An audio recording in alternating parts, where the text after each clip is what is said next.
नमस्कार, मैं संतोष lotus petal foundation के प्रतिष्ठान लर्निंग सेंटर से हिंदी की अध्यापिका। आज हम पाठ 2 रैदास की सप्रसंग व्याख्या पढ़ेंगे। व्याख्या करने से पहले हम पद का सस्वर वाचन कर लेते हैं। नरहरि चंचल है मति मेरी, कैसे भक्ति करूं मैं तेरी। तो मोहे देखे हूँ तोहे देखूं, प्रीति परस्पर होई।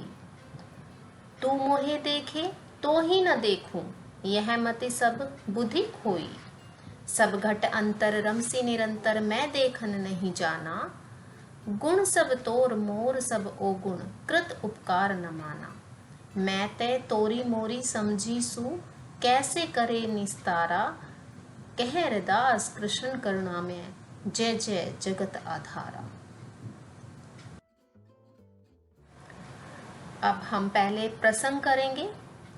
प्रसंग करने से पहले हमें ध्यान देना होगा कि जो भी पद हमने पढ़ा है उसका उद्देश्य क्या है और कवि उसमें क्या कहना चाहते हैं। प्रसंग में सबसे पहले हम लिखेंगे कि प्रस्तुत पद कहाँ से लिया गया और उसमें क्या कहा गया है। प्रस्तुत पद रैदास जी द्वारा रचित है। इसमें रैदास ने ईश्वर के निर्गुण रूप का वर्णन किया है और दूसरी ओर कवि ने भक्त की व्यवस्था का वर्णन करते हुए कहा है कि वह कैसे इस माया बंधन से छुटकारा पाए। अब हम व्याख्या करेंगे। ये व्याख्या है, मैं आपको यहाँ से समझाऊंगी एक एक पंक्ति का अर्थ। नीचे हमने व्याख्या लिखी हुई है।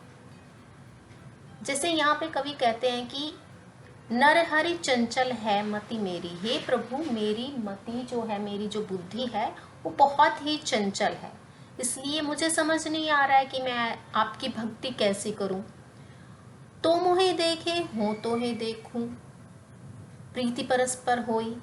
कवि कहते हैं कि तुम मुझे देखो, मोहे देखे, तुम मुझे देखो, हो तो ही देखूं, और मैं आपको देखूं, तभी तो आपस में प्रीति हो सकती है, प्यार हो सकता है। परंतु तो मोहे देखे, आप तो मुझे देख पा रहे हो, तो ही ना देखूं और मैं तुम्हें नहीं देख पा रहा हूं। यह मति सब बुद्धि खोई। ये सोच सोच करके मेरी बुद्धि खो गई है, अर्थात मुझे कुछ भी समझ नहीं आ रहा है कि आप मुझे देख पा रहे हो पर मैं आपको नहीं देख पा रहा हूं, तो कैसे भक्ति करूं, कैसे मैं आपसे प्रेम करूं। अच्छा, यहाँ पे कवि बताना चाहते हैं कि वो ईश्वर को मानते हैं कि वो ईश्वर घट घट में निवास करते हैं, इसलिए घट घट में निवास करने के कारण वो तो देख पा रहे हैं क्योंकि हर किसी के हृदय में है, और भक्त को भी देख पा रहे हैं, पर भक्त नहीं पहचान पाता है कि हर किसी के हृदय में प्रभु का निवास करता है। यहाँ पे बताया है कवि ने, सब घट अंतर रमसी निरंतर, मैं देखन नहीं जाना। कहते हैं कि आप तो हर घट घट में निवास करते हो, अर्थात आप प्रत्येक प्राणी के हृदय में निवास करते हो, परंतु मैं देखकर भी नहीं पहचान पाता हूँ।